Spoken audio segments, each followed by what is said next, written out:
¿Qué son las metástasis? Las metástasis son implantes tumorales sin continuidad con el tumor primario, es decir, alejadas.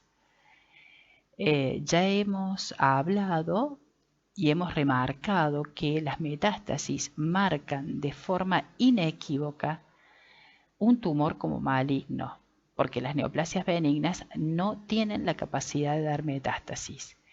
Esa es la gran diferencia entre una neoplasia benigna y una maligna.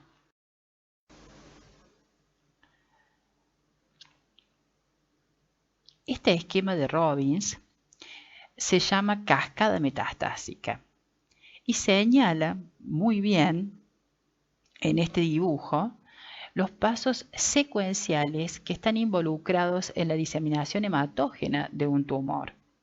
Y fíjense, todo nace de esa transformación de una única célula precursora, como ya hemos hablado, por eso los tumores son monoclonales. Pero resulta que este tumor primario tiene un subclon, por eso el distinto color, que es el subclon que tiene la capacidad para atravesar la membrana basal, sería un carcinoma invasor, para poder adherirse gracias a determinadas adhesinas que tienen en la superficie de las células tumorales a la membrana basal y atravesarla, luego poder, digamos, traspasar la MEC también gracias a determinadas adhesinas. Posteriormente, sortear la membrana basal del vaso sanguíneo, el endotelio vascular y circular por la corriente sanguínea, por el torrente circulatorio, ¿no es cierto? Por supuesto que ese grupo de células tumorales se va a encontrar con las células del sistema inmunológico del huésped, por ejemplo, los linfocitos o los macrófagos, que tienden a dar una respuesta a esta forma de agresión. En general, no pueden y por distintos factores, y el tumor sigue proliferando y a distancia hace el camino inverso, es decir, atraviesa el endotelio y la membrana basal del vaso sanguíneo vascular y va a impactar a distancia en otro órgano que no tiene nada que ver con el órgano en donde se originó el tumor. Eso es la metástasis. Esto explica por qué, por ejemplo, un tumor de mama va a dar metástasis en cerebro. Y esto que se señala acá en el tumor metastásico es la gran vascularización que requieren estos tumores. Entonces a eso se le llama angiogénesis. Me parece súper importante que puedan entenderlo paso a paso, ¿no? Y está fácil el esquema.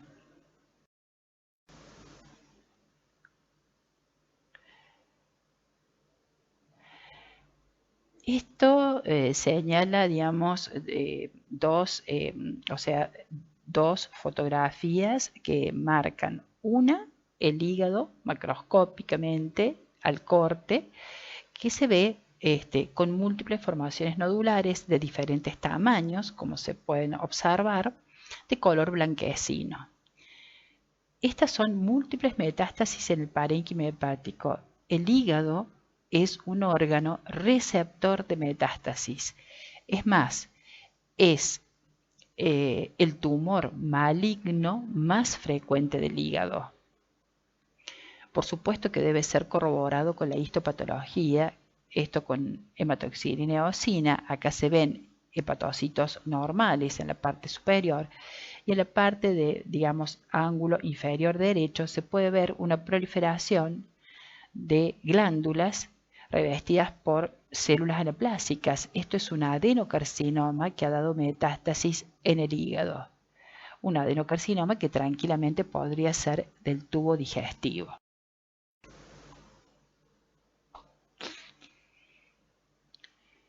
Esta otra imagen microscópica, también con hematoxina y eosina, nos muestra un corte de médula ósea. Esto es una trabécula ósea. Acá están los osteoblastos, ¿no es cierto? Estos que yo he señalado con el círculo.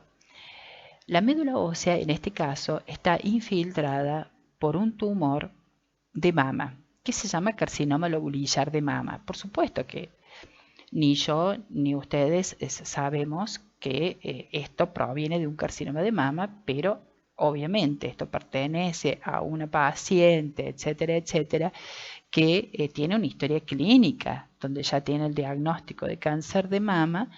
Entonces, lo que yo quiero que observen aquí es que el tumor ha reemplazado gran parte de la médula ósea. Estas células tumorales, digamos, han infiltrado la médula ósea. Las pacientes que tienen cáncer de mama e infiltración de tejido óseo, médula ósea, suelen tener, por ejemplo, fracturas patológicas.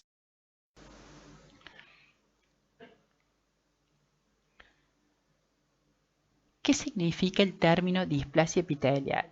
Yo les había dicho anteriormente que los trastornos de la diferenciación son dos: anaplasia y displasia. Displasia epitelial, que no es lo mismo que displasia de órgano, es el término directamente significa crecimiento desordenado, desorganización, que afecta principalmente a los epitelios, o sea, epitelio plano estratificado o epitelio transicional.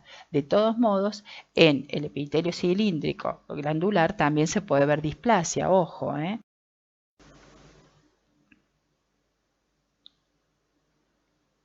Esta displasia epitelial a la cual nos estamos refiriendo tiene dos condiciones. Primero, que acá está en segundo lugar, pero que ya hablamos, una pérdida de la organización arquitectural.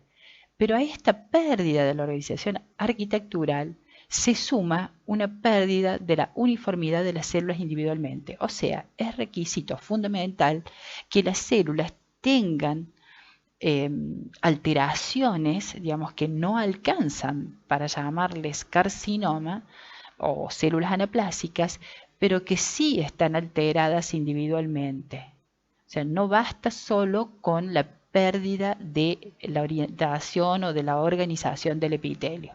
A eso se debe sumar la alteración de las células individualmente.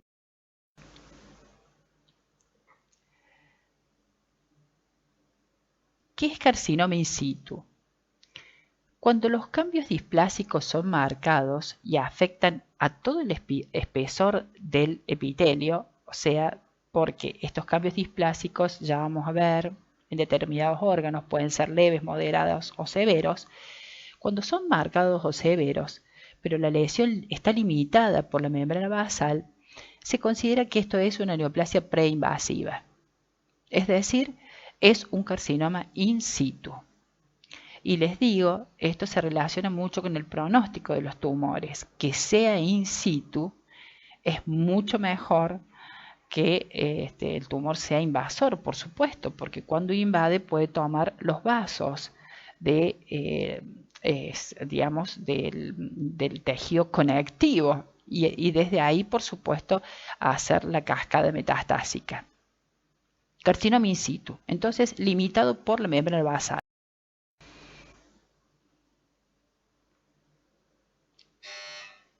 Esto es un claro ejemplo, ¿no es cierto?, de un tumor eh, que corresponde a un carcinoma in situ. ¿Por qué? Porque hay una desorganización, una pérdida de la polaridad de las células y está, digamos, limitada por la membrana basal, que en ese sentido, digamos, esa membrana basal no está afectada. Ustedes pueden ver aquí los vasos sanguíneos, ¿no es cierto?, que se pueden alterar, digamos, por la infiltración de este tumor, y en realidad se ven todos los rasgos, ¿Por qué? Porque se ven las células anaplásicas, la desorganización de la arquitectura, entonces están dadas todas las condiciones para que a esto yo le llame carcinoma in situ transicional.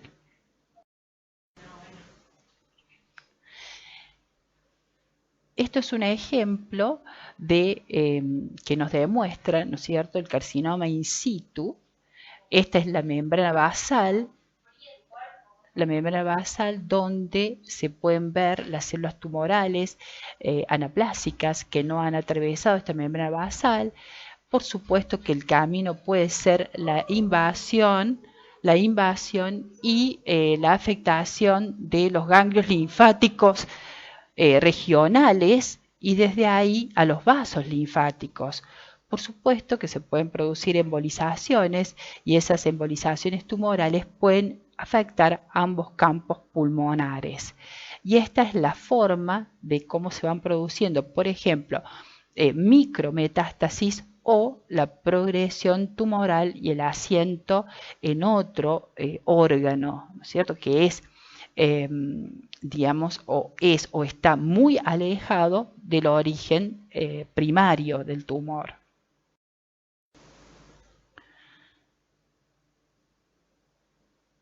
Otros tipos de tumores, esto ya los vamos a ver en cada órgano, en cada aparato y sistema. Por supuesto, es un tumor de la piel, un tumor muy agresivo, que es el melanoma. Como pueden observar, y lo hemos visto en patología de los pigmentos, este tumor, ¿no es cierto?, tiene melanina, o sea, tiene pigmento melánico, corresponde a un melanoma. Este también es un melanoma de la planta del pie de aspecto nodular. Este nodular es de mal pronóstico. Y por supuesto, la correlación con la histopatología. Esta es una proliferación, la que se ve aquí, de células tumorales malignas con pigmento melánico. Por supuesto que requiere otras técnicas para confirmar el diagnóstico. Y aquí arriba se ve la piel, el epitelio plano estratificado.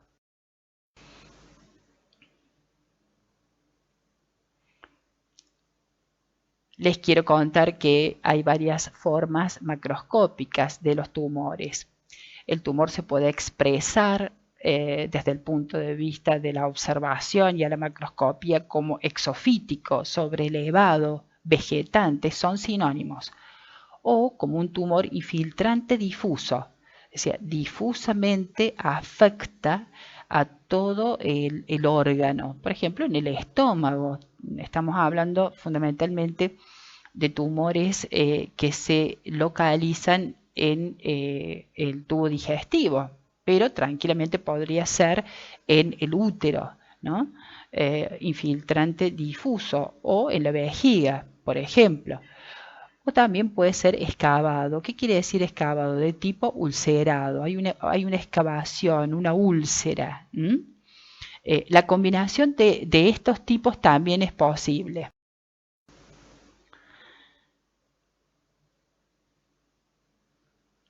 Cuando nos referimos a grado y estadio, nosotros algo dijimos ya del grado, ¿no? El grado 1, grado 2, 3, 4. Yo les decía que el grado 1 estaba relacionado con la buena diferenciación del tumor y el grado 4 con la indiferenciación.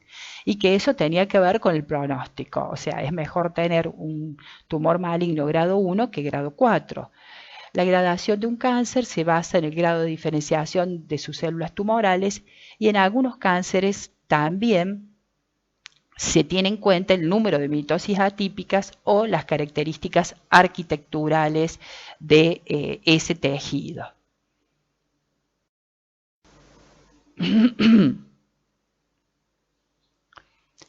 En cambio, cuando uno habla de estadificación de los cánceres o de los tumores malignos, se basa fundamentalmente en el tamaño de la lesión primaria, en la amplitud, en cuánto se disemina a los ganglios linfáticos regionales y a la presencia o ausencia de metástasis sanguíneas.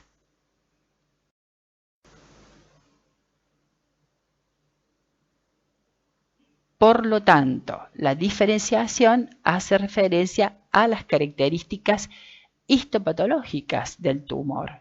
y el estadio tumoral hace referencia a la diseminación. Como ejemplo, les digo, hay una estadificación clínica del cáncer de colon que se llama estadificación de Dukes o Duques, como se escribe. Hay otros, hay otros ejemplos, lo hemos visto en linfomas o lo vamos a ver en linfomas, ¿se acuerdan de los estadios 1, 2, 3 y 4?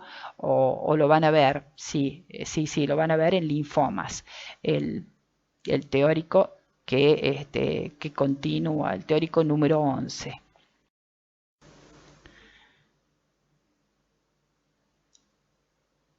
Si nosotros hablamos de estadificación, esto ha dado lugar a una clasificación llamada sistema TNM, donde la T significa tumor para el tamaño del tumor primario.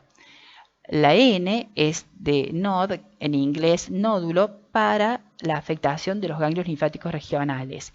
Y M para la presencia o la ausencia de las metástasis. Es decir, yo puedo tener un T1 que significará, en algunos casos, un tamaño tumoral que va de 0 a 2 centímetros.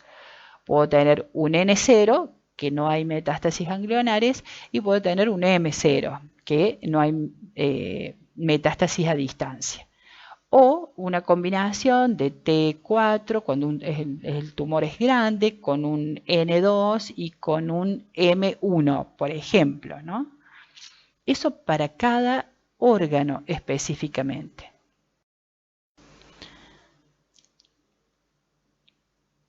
Y para finalizar les he traído una imagen que corresponde a Platón, allá por los años 420-27 a.C., y al parecer era una frase de él donde dice: donde quiera que se ame el arte de la medicina, se ama también a la humanidad. Entonces, ustedes ya saben, la medicina es un arte y hay que amarla. Bueno, muchas gracias.